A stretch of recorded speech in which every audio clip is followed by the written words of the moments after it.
বাংলাদেশের রক্ত নিয়েও সিন্ডিকেট শুরু হয়ে গেল ভাই। হসপিটালে রক্ত থাকার পর বলে রক্ত নাই। আসলে বাংলাদেশে জন্মগ্রহণ করে আমরা করছি জীবন সবচেয়ে বড় ভুল, আমাদের বাপ মা করছে ভুল। টুকরে সরকার বানাইছি আমরা, সেনাবাহিনীর হাতে সরকার দিছি, তারা বাংলাদেশের বালের উন্নয়ন করতে পারে না। তারা 36 দিন পর তারা এনসিপি গঠন করে। তুলাই অভিশপ্ত না, অভিশপ্ত বাংলাদেশের রাজনীতি। রাতের বেলা লাশ গুম করেন না। মৃত সাগর বানাই দিতে আল্লাহ 2 মিনিট ভাবে নাই। ফেরাউন্ডে পানিতে ভাসাই দিতে আল্লাহ 2 মিনিট ভাবে নাই।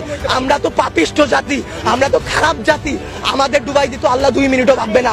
আপনাদের বলা আর এই যে নিজের গালে নিজে এইভাবে থাপ্পড় দেওয়া ভাই সেম কথা। ব্যথাটা নিজের উপরই, থুতুটা নিজের উপরই পড়ে। উপদেষ্টারা আসতেছে 20টা করে গাড়ি নিয়ে আসতেছে, উত্তরার রাস্তা বন্ধ করতেছে, সেক্টরের রাস্তাগুলো বন্ধ করতেছে।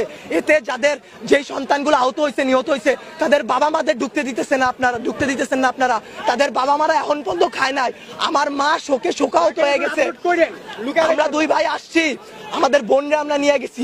আমার এক বন্ধুর হাতের এইখান থেকে এই পর্যন্ত ওর ডান হাতের অবস্থা করুন ভাই, হাত কাইটা ফেলতে হয় কিনা সেইটাই বোঝা যাচ্ছে না।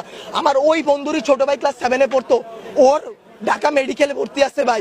কি করব বলেন? আপনারা যে নিউজ নিতেছেন ভাই, মিনিমাম মারা গেছে 150 থেকে 200-র উপরে। আপনারা নিউজ দিতেছেন এইখানে 10 জন, ওইখানে 1 জন, এইখানে 2 জন। আসলে ভাই বলতে গেলে কি, আমরা উপদেষ্টা আনাইছি, আমরা ইউসুফরে সরকার বানাইছি, আমরা সেনাবাহিনীর হাতে সরকার দিছি। গালি ভাই ওই যে চিত হয়ে স্যাপ ফেললে কার উপরে পড়ে? নিজের উপরে পড়ে। ওই রকম ভাই গালি দিলেও নিজের গায়ে খারাপ লাগে যে এক শেখ হাসিনা খুনি হাসিনারে পাঠাইছি, আরেক খুনি দলরে নিয়ে আসছি। দেশে এইসব হয়ে যায়, রাত 2টা-3টার সময় খবর আসে এইচএসসি পরীক্ষা বন্ধ। কেন ভাই আপনাদের কেন 3টার সময় নিউজ দিতে হবে? রাতে 9টা বাজে আপনারা লাইভে যান নাই, রাতে আপনারা দেখেন নাই, দিনে আপনারা ছিলেন না। নটর ডেম কলেজ এইচএসসি বন্ধ করার আগে তারা বন্ধ করে দেয়, ঢাকা কলেজ বন্ধ করে দেয়, আইডিয়াল কলেজ বন্ধ করে দেয়। আপনারা শিক্ষা উপদেষ্টা, আপনারা আইন উপদেষ্টা, আপনারা পরীক্ষা বন্ধ করেন না। আপনারা বলেন না পরীক্ষা চলমান থাকবে। কাদের নিয়ে পরীক্ষা দিবেন? আমরাই তো দেশের ভবিষ্যৎ, আমরাই তো ভবিষ্যৎ, তাই না? যারা মারা গেছে তারা আমাদের থেকে আরো ভালো ছিল, তারা আরো কিছু করতে পারতো। আপনারা আমাদের কথা ভাবতেছেন না, আপনারা ভাবতেছেন আপনাদের কথা।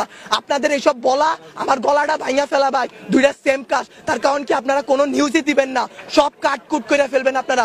যদি ভাই আপনারাও ভাই কোরআনকে সাক্ষী রেখে, আপনারাও মুসলমান, আপনাদেরও ধর্ম আছে, মুসলমান না হইলে আপনারা আপনাদের আল্লাহর উপর ভরসা করুন। আল্লাহ ছাড় দেয়, ছাইরা দিবে না। আজকে যেই বাচ্চাগুলো মারা গেছে তাদের বাপ মারা এখনো খায় নাই, তারা ভবিষ্যতে কোন দিন খাইতে পারবে তারা জানে না। তাদের অভিশাপ যদি ভাই আপনাদের উপর লাগে, সাংবাদিক সমিতি কেন, সম্পূর্ণ বাংলাদেশ লইরা উঠবে।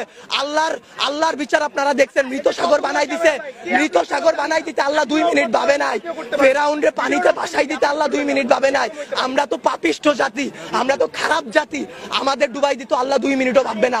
বাংলাদেশের রাজনীতি ভাই, আপনারা বলতে পারেন জুলাই অভিশপ্ত মাস, গত বছর এত মানুষ মারা গেল, আজকে এত মানুষ মারা